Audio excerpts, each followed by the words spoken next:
레슨 플랜 유닛 1 3차 시입니다.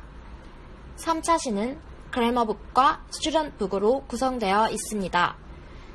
이번 차시에는 그래머북 1과 동영상 강의를 듣고 문제를 필기했던 전날 숙제에 대한 확인 작업을 하게 됩니다.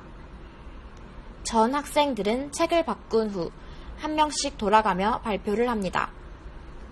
이해를 잘 하지 못하고 틀린 답을 말하는 친구들이 나오는 경우에는 반드시 다른 친구들에게 정답을 유도하는 방향으로 그래머북 1과를 전체 풀이하게 됩니다.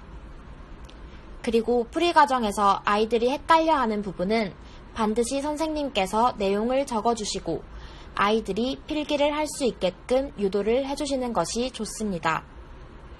채점이 선생님이 아니라 아이들 서로서로에 의해 이루어지기 때문에 친구들의 책을 꼼꼼하고 깔끔하게 필기를 해주는 가에 주안점을 두시고 교재 관리를 해주셔야 합니다.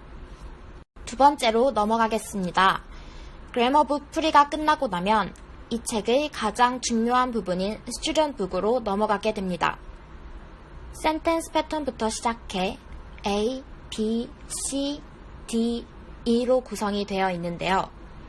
센텐스 패턴과 A 파트는 CD 넘버가 나와 있기 때문에 미미킹 작업부터 시작을 하게 됩니다.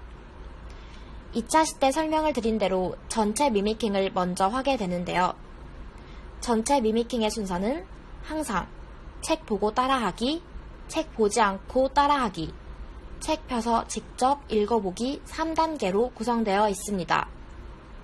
이런 식으로 다수에 걸쳐서 아이들이 미미킹 작업을 했기 때문에 A파트의 부분은 어느 정도 숙지가 되어 있다라는 가정을 할 수 있습니다. 그리고 나서는 A파트의 대화를 익히게 됩니다. 예를 들어 페이지 10쪽을 보시면 셀리와 덴버의 대화가 나오는데요.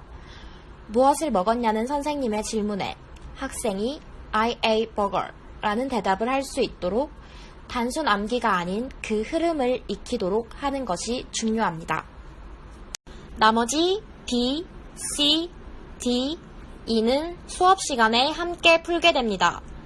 순서대로 발표를 시키는 동안 가장 주의해야 할 점은 아이들의 발음과 억양 체크입니다.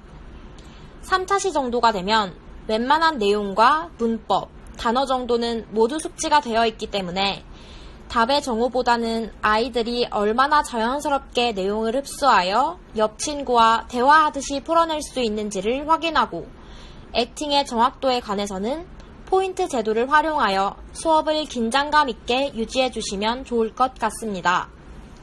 마지막으로는 3차 시 숙제인 워크북에 대한 팁을 말씀드리겠습니다.